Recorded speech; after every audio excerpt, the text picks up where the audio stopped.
Jai Shri Ram. Manisha Panchakam. 5 verses on wisdom by Adi Shankaracharya. Manisha means wisdom or conviction. Manisha means wisdom or conviction. There was an incident in Adi Shankaracharya's life, and this beautiful composition refers to the problem of untouchability, which had been dogging Hindu society for hundreds of years, and which we are still trying to end once and for all. Of course, only a trace is left now, but still it is there. And the irony is, the highest philosophy of unity is Advaita. Nothing exists other than God. And still, eh, we are indulging in some kind of discrimination on the basis of the non existent caste. Caste doesn't exist in Hinduism. We have Jati, Kula, Varna, and Gotra, which are all scientific, and it's all based on eugenics, the science of selective breeding to improve the quality of the race. So, this is the ultimate irony. Great saints or sants have been subjected to discrimination in the past. Even today, in certain remote areas, certain villages, it is still there. Perhaps it is there even in cities, but it is not in a visible form, might be very subtle and nuanced. Still, it has to be uprooted totally.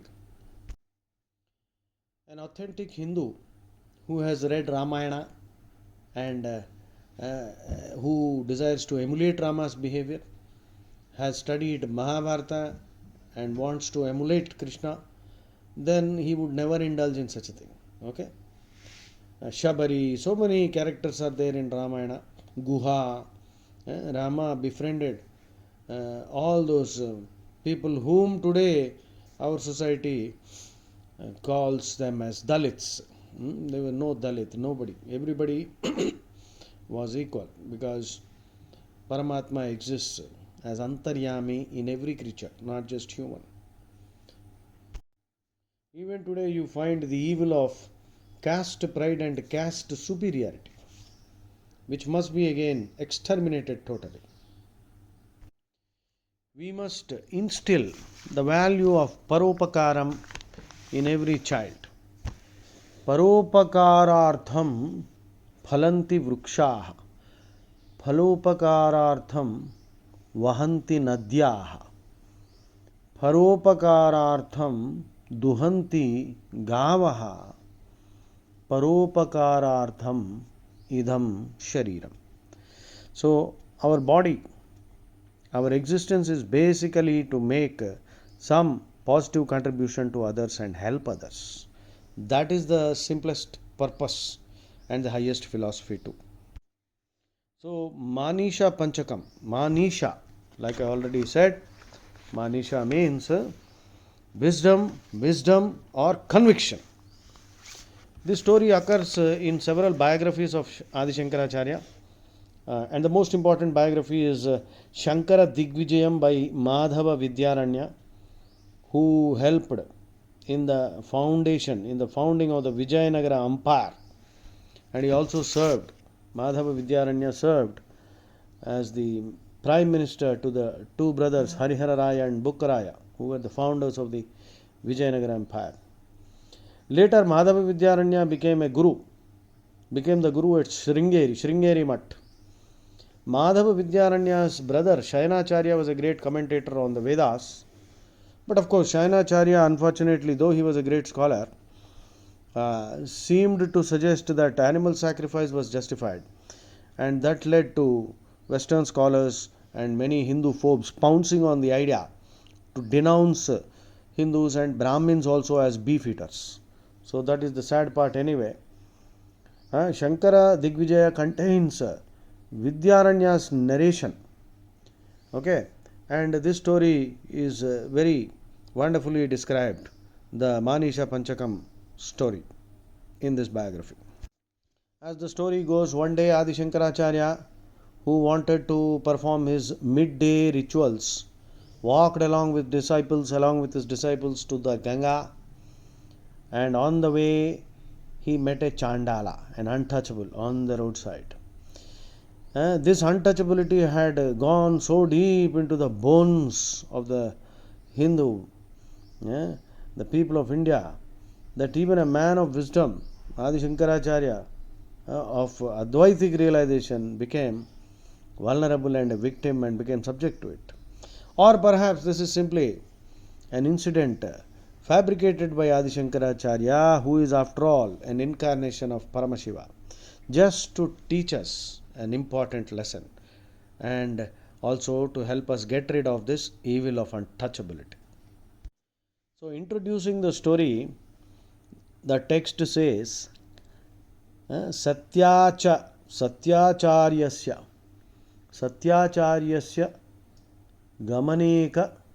गमने कदाचिन् मुक्तिदायकं काशीक्षेत्रं प्रति सह गौर्यामार्गे तु शङ्करम् अन्त्यवेशधरं दृष्ट्वा गच्छ गच्छेति च अब्रवीत् शङ्करस्सोऽपि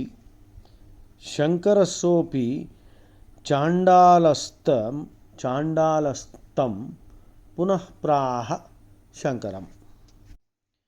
Translated, once upon a time when the great Acharya Shankaracharya was on his way to the holy moksha offering Kashi, he saw on the road Shiva with his consort Gauri, Parvati, in the guise of Chandalas, and he said, get away, gacha gacha. And the Chandala Shankara, Shiva, in turn spoke to the Acharya Shankara. So the Chandala then told Shankaracharya his own Vedanta. Shankara's own Vedanta, the Chandala also knew. You see, the greatness of the Hindu, average Hindu, is all over India. You can see even the most ordinary low caste people, though caste doesn't exist, it has become a part of our vocabulary now. Even the lowest caste people can speak Vedanta because they have over so many years and also over so many janmas as a Hindu have heard so many various expositions by great speakers and sants. Sants like Raidas and Tukaram and Chokkamela. So many innumerable sons have gone. And so this philosophy, the Advaita Vedanta and all types of Vedanta have seeped into our very soul, every cell. In fact, even the most illiterate person, Hindu, in India is literally living the Gita, though he might be illiterate and perhaps he doesn't know anything about the Gita or doesn't know even a single verse. So, that's the beauty. The humblest villager in India is actually epitomizing the philosophy of the Gita. So, now the Chandala speaks. Chandala says, अन्नमयाद अन्नमयम ह्यथवा चैतन्यमेव चैतन्यात् द्विजवर दूरीकर्तुं वाञ्छसि किं ब्रूहि गच्छ गच्छेति. O worthy Brahmana, please let me know what exactly you wish to keep away. Is it the physical body from another body or consciousness from another consciousness? How can you keep consciousness from another consciousness? Can you keep light away from light, a lamp away from light, a lamp away from another lamp? Dvijavara, O great Brahmana, Duri kartum vanchasi, you want it to go far away. Why do you say get away, get away? I want to know. Do you refer to this body, this Annamaya body, the body made of food? Annamaya kosha is the sheath, is the body. Annamaya kosha means the body. You want that this Annamaya kosha should get away from your Annamaya kosha? Do you mean that? Annamayad Annamayam or Chaitanyam eva Chaitanyat.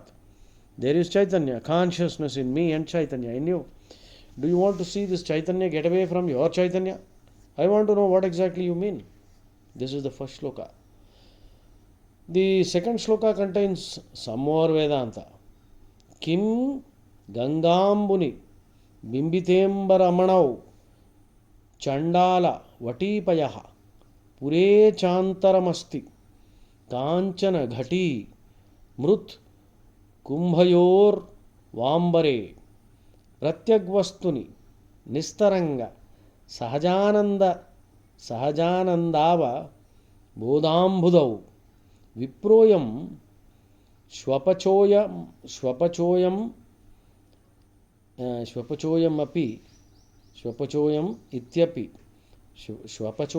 इत्यपि कोयं महान् कोयं विभेदभ्रमः.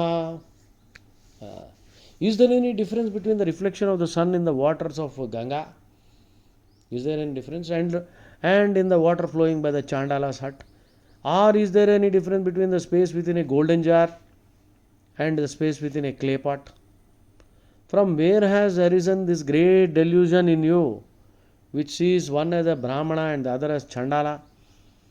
Is this inner self, this one waveless ocean of self-existing bliss, in this single one waveless ocean of self-existing bliss and consciousness, Sachidananda Vigraha, Sachidananda Swarupaha, how are you able to see difference and see one as Brahmana and Chandala?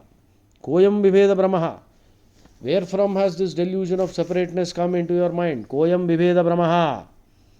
Viveda, separateness. Brahma, delusion. So, two examples. The sun is reflected in the waters of Ganga. Gangambuni bimbite ambaramanau. And Chandala Vatipayaha. A streak of water by the house of the Chandala. Does it make a difference to the sun? Reflecting in the Ganga water or reflecting in this dirty water? Does it make any difference to the sun? Or Pure Chantaramasti Kanchana Ghati Mrut Kumbhayor Vambare. Is there any difference where space or Akasha exists in a golden vessel or in an ordinary mud vessel? Is there any difference? So far as the space is concerned. And further he says, in the infinite ocean, Ambudhau, calm, silent ocean of infinite bliss, Nistaranga, Sahajananda, in that ocean, which is your own infinite self, Pratyagvastuni. This man is Brahmana, Viproyam. This man is an eater of dogs or Chandala, Swapachoyam, eater of dogs. How can these distinctions come unless there is a tremendous delusion? Mahan Koyam Vibheda Brahma, Pratyak means within yourself. Your infinite self. Parak means outside, the world outside. Pratyagvastu or Pratyagatman.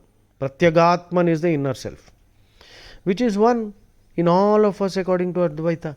In fact, Dvaita, Vishishta Advaita, take any theory, the Atma is considered a tiny spark, a fractal of Paramatma. So this is not an ordinary delusion, Baba. Where from did this great delusion come up? Mahan Brahma. Kahan se aaya? So, interesting question. Like a, what do you call, sucker punch. Wang the Putinava is a word from the Ojibwe language. Wang the Putinava, WHANGDE, Wang the POOTENAWAH.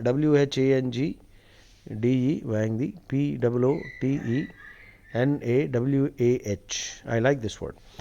It means unexpected disaster. Sucker punch. That means a punch that you might receive when you least expect it. It is a knockout punch. So Adi Shankaracharya got wang the Putinava by this sucker punch. So Adi Shankaracharya was dazed, stunned, and then he recollected himself. And in the heart of his hearts he told himself, hey, this man has taught me Vedanta correctly. This is how Vedanta is to be understood. And Shankaracharya had an epiphany. This must be Shiva. And then his reaction is put in 5 verses, which is called manisha panchakam. That is, manisha means, like I already told you, wisdom or conviction. Adi Shankaracharya's response. So, since we have not been taught Sanskrit in school properly, Ambedkar wanted Sanskrit to be the medium of instruction so that everyone can learn Sanskrit and everyone will be able to read our Shastras and they will all be knowledgeable, and then that is one way to eliminate all discrimination. That was a wonderful idea, but nobody implemented it. So Ambedkar wrote a book also, Pakistan, in which he said all Muslims should go to Pakistan because they will never ever be patriotic, because they will always adore the invaders. And anyway, the partition was done on the basis of religion. So Ambedkar clearly also supported that every Muslim should be transferred and sent out of India to Pakistan, because that is why the partition was done. And he also predicted in his book that if this is not done, they will destroy this nation from inside, they will demand more territory, and exactly whatever he predicted is happening now. So, simply putting up statues of Dr. Ambedkar ji and pouring milk over that is not the right kind of tribute. The right tribute and honor is when we follow the words of such great personalities. What a pity. We are hypocrites. We claim that we respect, but we don't actually follow anything. That's the problem. Same thing happened with Adi Shankaracharya. All his Vedanta failed when he said, Gacha, Gacha, get away, get away. Now let us listen to Adi Shankaracharya's response. So Adi Shankaracharya says, Jagrat Swapna Sushuptishu Sfutatara Ya Samvidu Jrumbhate Ya Brahmadi Pipilekanta Tanushu Prota Jagatsakshini Saivaham Nacha Drushya Vastviti Dhrudaprajnapi Yasyapi Che Chandalostu Satu Dvijostu Guru Rityesha Manisha Mama. This phrase is very important. This is the operative phrase. Chandalostu Satu Dvijostu Guru Rityesha Manisha Mama. Whoever possesses this wisdom is my Guru. Be he Chandala or a Brahmin. Chandalostu Satu Dvijostu Guru Rityesha Manisha Mama. So what did Shankaracharya say? That consciousness which shines forth most distinctly in Jagrat, Swapna and Shushupti, that which is the one witness of the universe, that threads all bodies ranging from Brahmas down to the ant, that I am, and not anything phenomenal, material. Whoever possesses this form, this firm conviction, this wisdom, this manisha is my Guru. Whoever possesses this manisha is my Guru. Let him be Chandala or a Brahmin. This is my conviction. So please memorize this. Chandalostu Satu Dvijostu. Chandalostu Satu Dvijostu Guru Rityesha Manisha Mama. So anyone who possesses this wisdom, this conviction, this manisha, whoever he might be a Chandala or a Brahmin, that person is my Guru.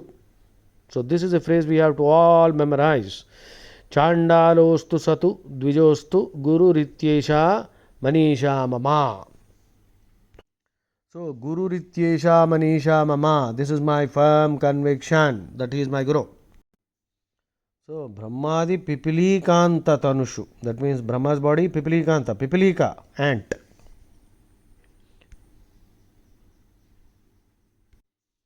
So we are essentially a subject and not an object.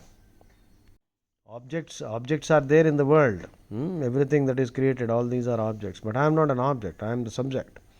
Vishayi, the subject in Vedanta, the seer, the knower, the self. Vishaya, object. Vishayi, the self.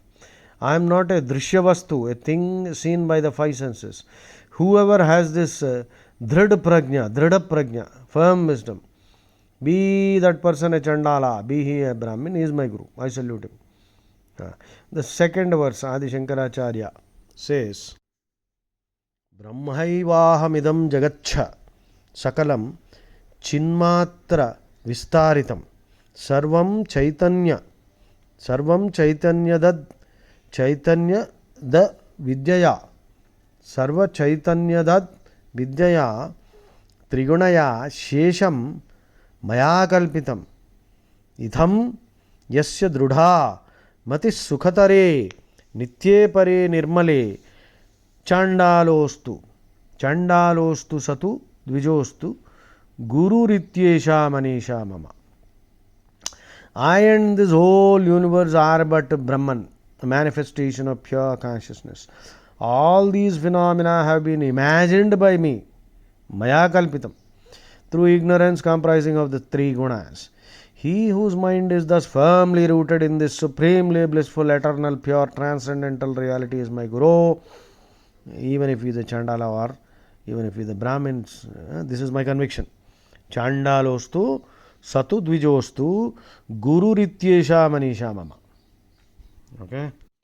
See, this is the gist of the Mundaka Upanishad, which says Brahmai Vedam Vishwam Idam Varishtham.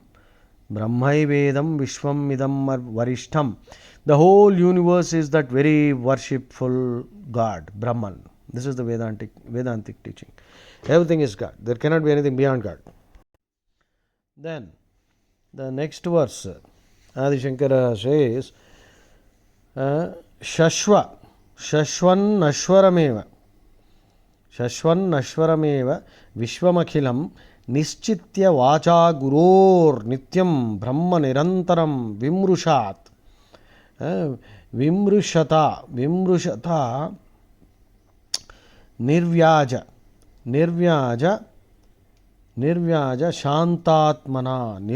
Shantatmana Bhutam Bhavicha Dushkrutam Pradahata Samvinmaye Pavaka means fire, Agni. Prarabdhaya Samarpitam Swa Vapurityesha Manisha Mama. One who, having realized through the instructions of the Guru the utter unreality of the entire universe, the whole universe, engages himself in the contemplation of the eternal Brahman with an honest, calm mind and burns up all sins, past and future, in the fire of consciousness, such a person has submitted the body to prarabdha karma. This is my conviction. So, this is my firm wisdom or conviction. What is that? Shashvannashvara Iva Vishwam Akhilam. The entire universe is constantly getting destroyed. Nothing is permanent. Everything is stationary, everything is evanescent, ephemeral, fugitive, fugacious, temporary, passing. Ashwatha. The whole universe is Nashvara, destructible. Every day, day after day, everything is born and dies. This conviction comes to you from the words of the Guru. Vacha Guru. What is Nitya permanent? Nothing. Only Brahman, God, Krishna, Rama. That is permanent. So, Nirantara, think of this with a pure and calm mind. Nirvyaja Shantatmana. A mind that is open, free and without any tricks.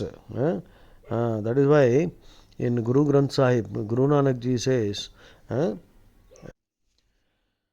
hundreds of thousands of clever tricks, but not even one of them will go along with you in the end.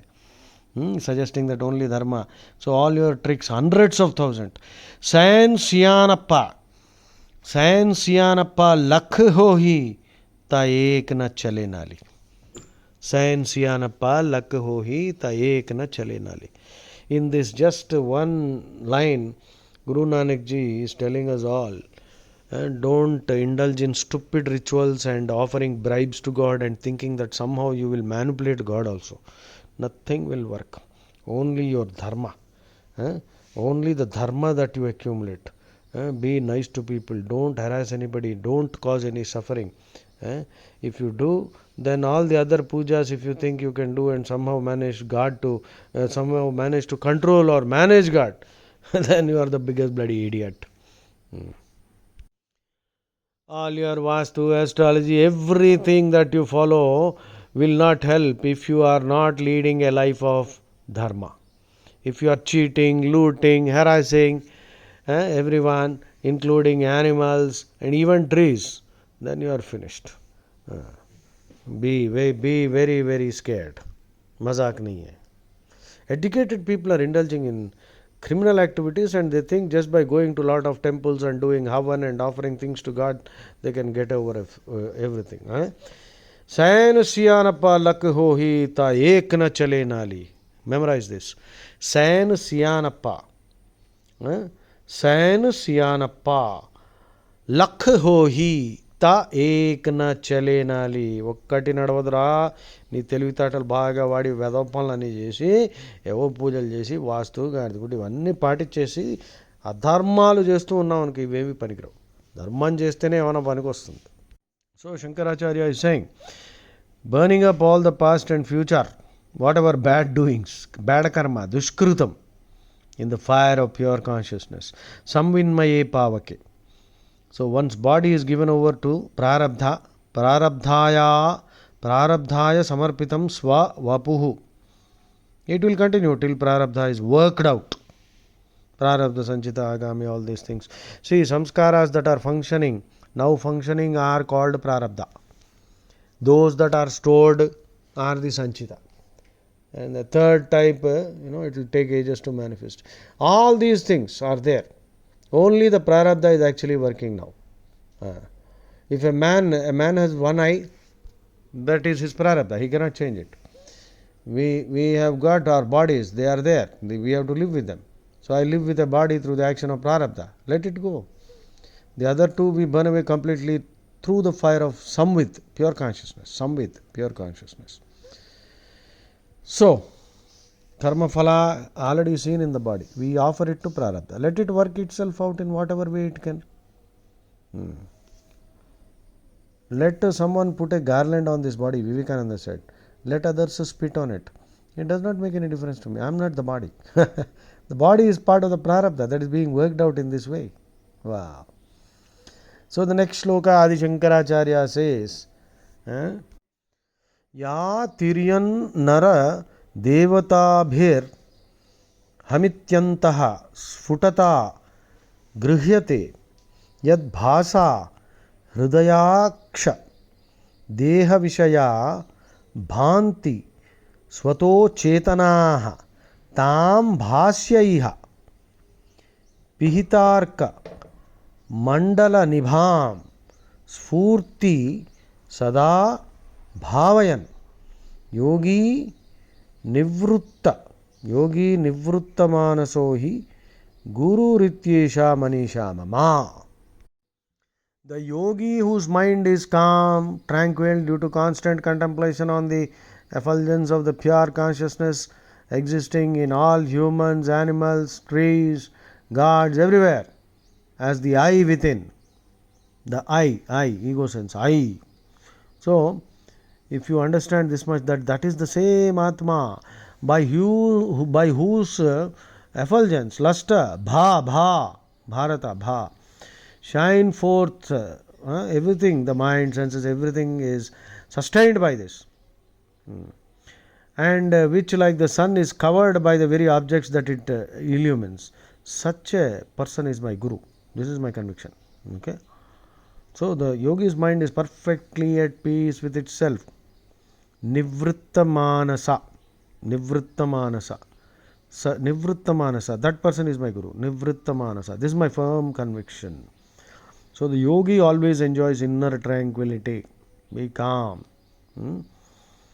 The infinite sum with consciousness. Always be immersed in that.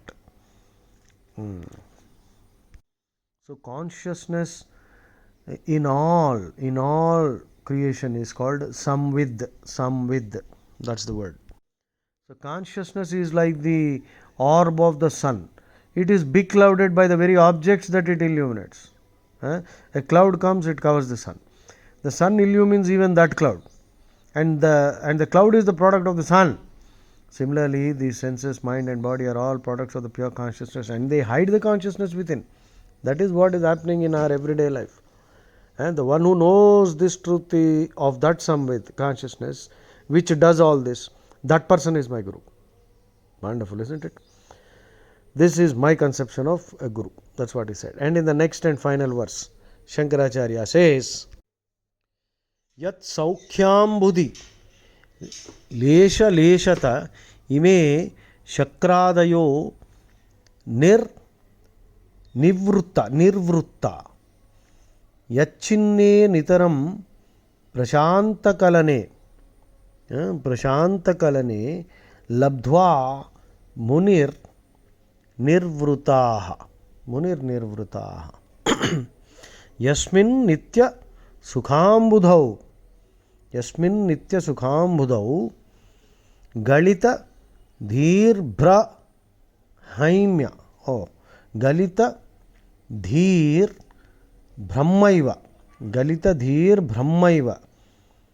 गलितधीर्ब्रह्मैव न ब्रह्मविद् यः कश्चित् स सुरेन्द्रवन्दितपदो नूनं manisha mama.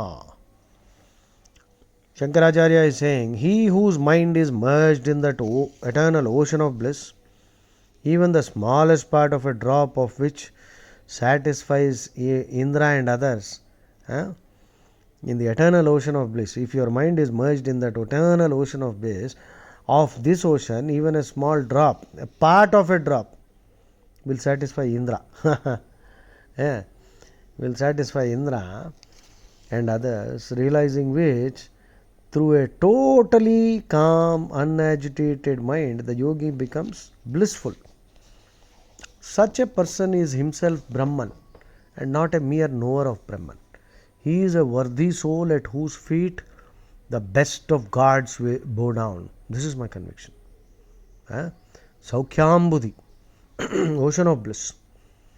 An extremely small trickle, lesha of that pure consciousness satisfies the gods like Indra. Shakradayo nivruta, just a trickle. Just a part of a drop makes the Indra happy. They are fully satisfied with a drop of that ocean of consciousness which is Brahman, pure bliss. So rishis, yogis who meditate also realize this wonderful truth.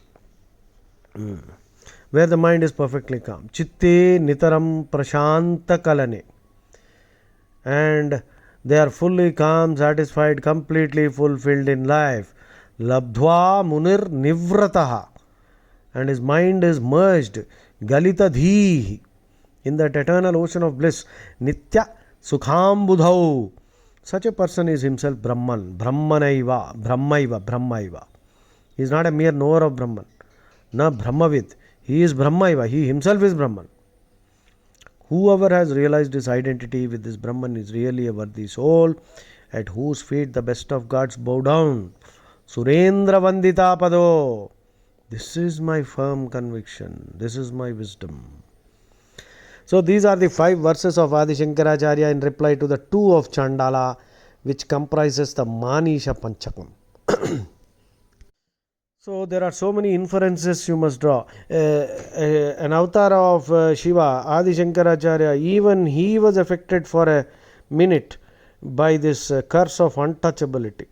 See how powerful this influence is. In fact, all negative influences are so powerful that the greatest of minds can also be discolored and blighted by this.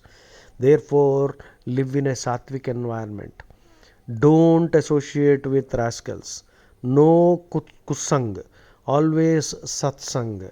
Satsang does not necessarily mean you have to always have a group of saints with you, which is not possible. Where will you get any sant? So buy spiritual books, Bhagavad Gita interpretations. There's a lot of rubbish being written in the name of spirituality. So our shastras are innumerable.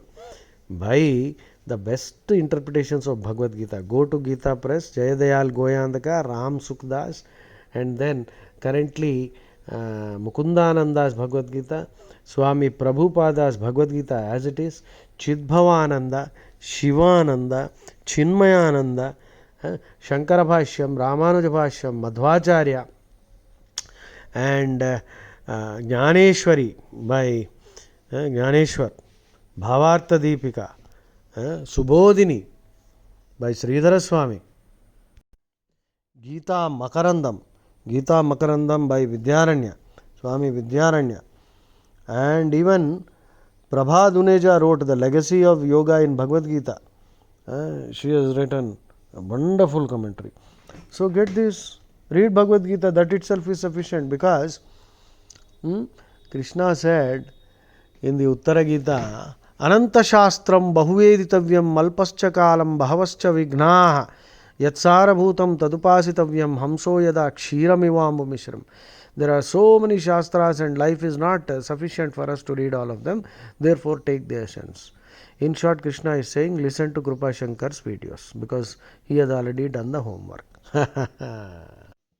So, an example from the life of Swami Ramakrishna Paramahamsa. So, Ramakrishna Paramahamsa was the ultimate scientist in the field of religion. He used to conduct so many experiments. So, one day I believe he got up at midnight, went to the house of a Chandala and washed that fellow's latrine. Because if he had gone during daytime, they would not allow it. The Chandala will not allow it. So, because the Chandala also feels that he is an untouchable. See, this is the problem.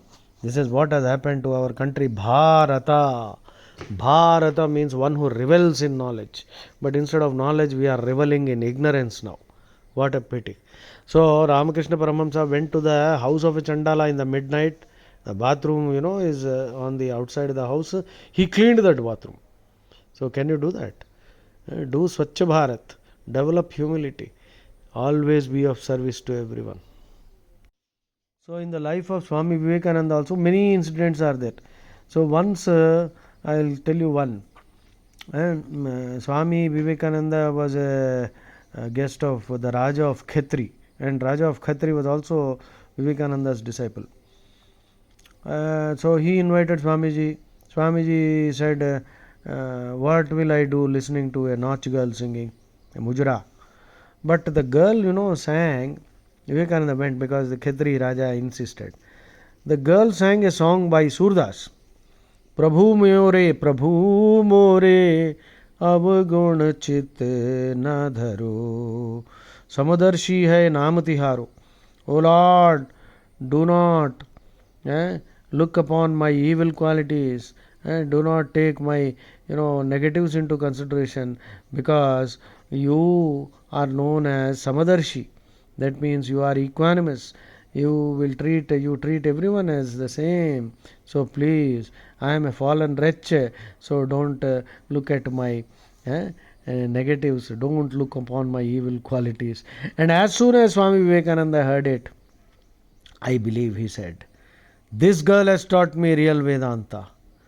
I made this distinction. Never again shall I do so. He treated her as a teacher of Vedanta. So in Kerala we had Narayana Guru, who was a great reformer. So Narayana Guru came from the untouchable class, but he learnt Ayurveda, knew Sanskrit. He did not fight with anybody, no abusing upper classes.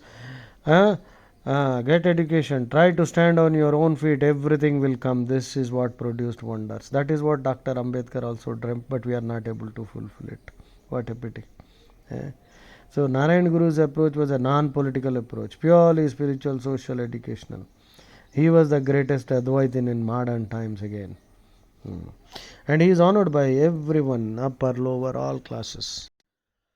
So that is manisha, panchakam, and the operative phrase is, I have repeated it. Let us see. Chandalostu satu dvijostu gurur ityesha manisha mama. Chandalostu satu dvijostu gurur. Chandalostu satu dvijostu gurur ityesha manisha mama. Manisha means wisdom or conviction. Right? Jai Shri Ram.